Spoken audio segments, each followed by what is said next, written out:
Hey everyone, this is Lisa from Life in Layouts, and I am back as a guest designer for the Scrap Room. I'm using the Flavor of the Month kit for August, and today's layout I'm going to be using the Cartabella Coffee Shop. I'm also pulling out this page map sketch from May of 2025. It is a single page layout, which I know is very different from my channel, but these photos absolutely had to be documented. Remember, with the Flavor of the Month kit, you get a sampling of the collection. For this collection, I got 3 pieces of pattern paper, 2 sheets of white cardstock, and the sticker sheet.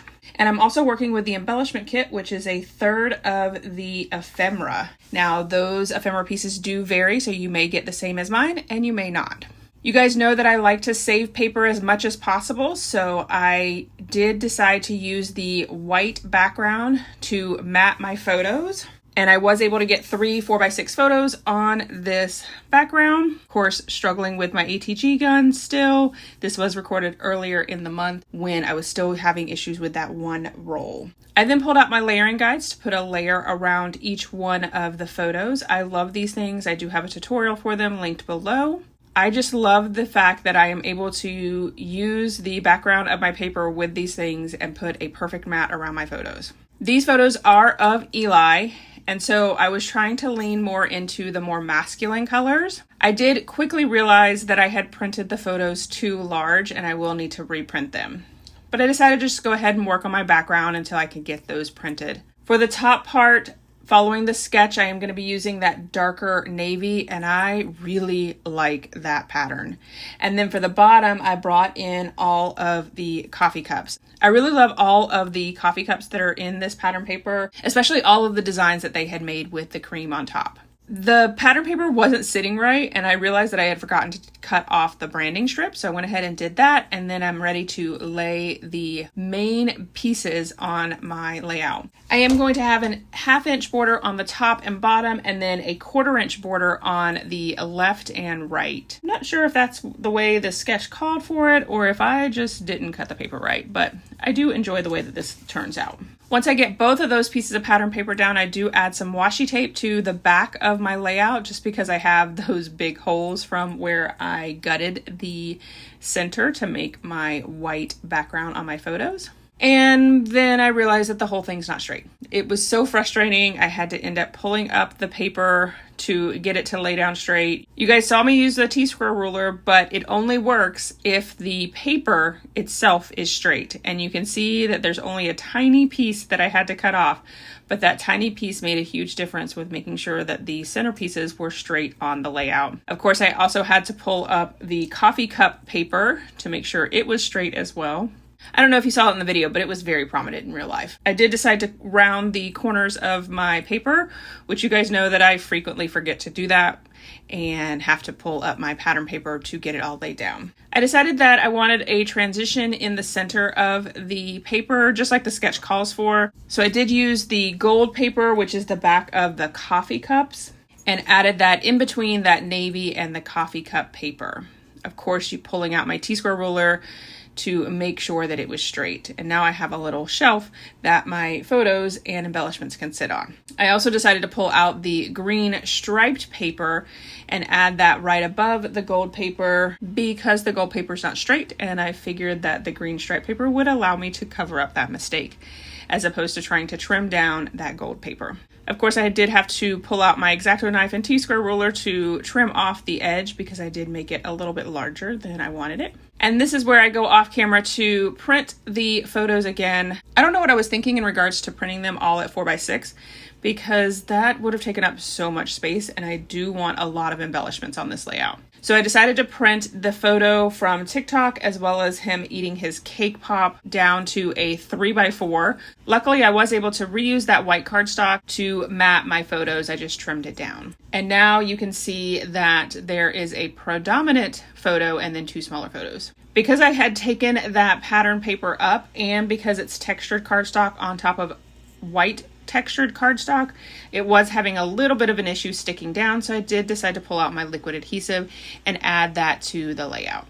I laid my photos down on the layout and I just wasn't liking the configuration. I moved the 2 smaller photos over to the right-hand side thinking that would make a big difference, but I just wasn't liking it. And ultimately what I decided was that the 4x6 photo was just a little bit too large and there was a lot of dead space at the top of the photo, so I just trimmed it down. I ended up trimming the photo down to 3.5 by 5, and I really like that photo size. I remember getting that photo size way back when I first started scrapbooking, and I don't think that size is available anymore. And I really like that size. Obviously, it's not as large as the 4x6, and it does fit really nicely with the 3x4s. I then pulled out the cut file. This cut file is available when you purchase the Flavor of the Month kit. You do get the file itself, and what that means is that you will need a die cutting machine, whether it's a Silhouette or a Cricut, to be able to cut out this cut file.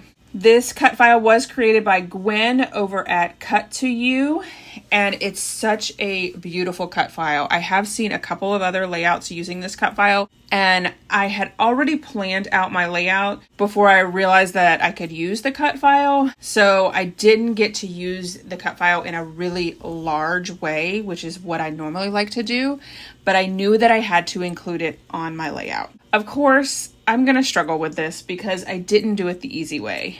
I wasn't exactly sure how much of the pattern paper I wanted showing in the background, but I knew that I wanted to have these florals be in that navy color because I was trying to lean more into the masculine colors. And then I did use that gold paper as my coffee, and I'm putting that in quotations, but like the liquid part of the drink. You can use your die cutting machine to cut out the center pieces as well, or you can just fussy cut them, which is what I ended up doing. I also decided to use some of the green from that stripe paper for the leaves of my florals. I am leaving all of this in to show you guys that it does take a little bit to get the cut file backed, but it is so worth it because you can make these cut files whatever color you want. It will coordinate well with your layout because you're using obviously the same pattern paper, and it just turns out so beautifully. For the top lid part of it, I decided to pull out the banner part of the sticker sheet because I wanted the stripes to be much smaller than they were on the pattern paper. I think one of the fun things about having the Flavor of the Month kit is it does make you think outside of the box. Had I purchased this kit, I would have purchased everything, which would have included the 6x6 paper pad. And I would have had pattern paper in there in the stripe. But having a limited supplies makes you use everything, including the branding strip. For the straw, I decided that I wanted to have the pattern paper just be a little bit smaller as well, and it is usually smaller on the branding strip. So I used the branding strip and I was able to get a majority of the straw to be navy. On the very edge of the straw, you do have the pattern, but it's not that noticeable. So if you're looking for a challenge to get you to think outside the box, to get you to use the supplies that you have, the Flavor of the Month kit is the perfect way to do that. This month, all 4 of these layouts came together so quickly because I did have a limited supply and I wasn't spending a lot of time going through all of the supplies that were available to me. It made my decisions quicker and it just made the process a little bit more fun. The sketch calls for a row of houses to sit on that shelf below the photos. And I thought that this would be perfect to put a bunch of different types of coffee. Since I did have that full sticker sheet, I had a ton of coffee elements available to me. And I added my cut file right along with the stickers, and it fits so nicely over on the left-hand side of the layout. I also pulled in the coffee shop as well as all of the different types of coffees that you can have. So the hot coffee cups as well as the iced coffee. I'm also going to include some different types of coffee mugs. I did decide to go ahead and add those books, even though there really isn't any books in this layout. It just fit well with the theme and I love the color and it gave it just a little bit of different contrast. I also added those jars that say coffee, tea, and sugar. And I absolutely had to include this little coffee mug that has the heart creamer on top of it. Even though this is a masculine layout, I went ahead and added some florals just to give it a little bit extra dimension and a different theme. There was also little tiny coffee beans, and I love that they had that white border so I could put them on the navy and they stood out really well. I did add the embellishments up with 2 different types of adhesive. Some are laid flat to the layout, and then some I used 1mm foam strips from Scrapbook.com, and some I used fun foam on, which is about 2mm. So I have a variety of heights with all of these embellishment pieces.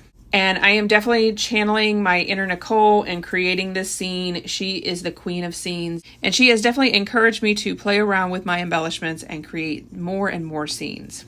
I was looking for a tag that I could use as a title. I ended up using a piece from the ephemera that says "Today is a good day," but I decided to go ahead and put down my journaling before I added the title. I am using a Hero Arch journaling die. It is linked below. It is available at scrapbook.com. It often goes out of stock, but just hit that notify button, and as soon as it comes back in stock, scrapbook.com will let you know. So as I'm putting those journaling strips down, let me just read my journaling to you. Eli saw a Starbucks drink on TikTok he wanted to try. I told him he'd have to use his own money. He happily paid $11 and said it was really good. Turns out some splurges are better as a one-time thing. For a little while, he was going down the TikTok rabbit hole of all of the different types of Starbucks drinks that you can purchase. I believe he was able to convince his Nana to purchase him one. And then when he asked me, I was like, I'm not paying $11 for a coffee drink, especially when most of it is sugar, to include a caramel drizzle, sweet cream foam, and a cookie crumble. And so when he had to pay for it, it wasn't as enjoyable as having Nana or somebody else pay for him. After I got the journaling down, I did want to add something to it, but because the paper was so busy in the background, I couldn't find anything. Ultimately, I did go with this little coffee shop because it did have a lot more area to cover up, and it did work well with the busy background. I went ahead and added my title up at the top. And this is where you could absolutely pull in from the kit itself, or you can turn to your own stash. We all know that all of us have a ton of thickers or other alphabet stickers that we could add, or you could die cut your title as well. I was just trying to keep it simple and using the embellishments that were included in my kit. So today is a good day. It's probably not a title that I would have used if I was working with a full kit, but it worked for this layout, and I'm just going with it. I did add some florals to the left-hand side of the title, as well as adding a coffee cup on the right-hand side. And then that is it for this video. Here is my final layout, as well as some close-ups. Make sure you go check out the Scrap Room, where their goal is to help you get more pages done. The Flavor of the Month kit is designed with that goal in mind, and each month you will receive a box containing 4 individually packed and unique page kits, giving you a sampling of the latest and greatest in scrapbooking products. Your monthly kit contains enough paper and embellishment to complete at least 4 double page layouts or 8 single page layouts. All right, if you enjoyed this video, if you wouldn't mind giving me a thumbs up, I would really appreciate it. If you haven't done so already and you want to see more double page layout inspiration, make sure you hit that subscribe button. Thanks everyone for watching, and I hope that you have a scrappy day.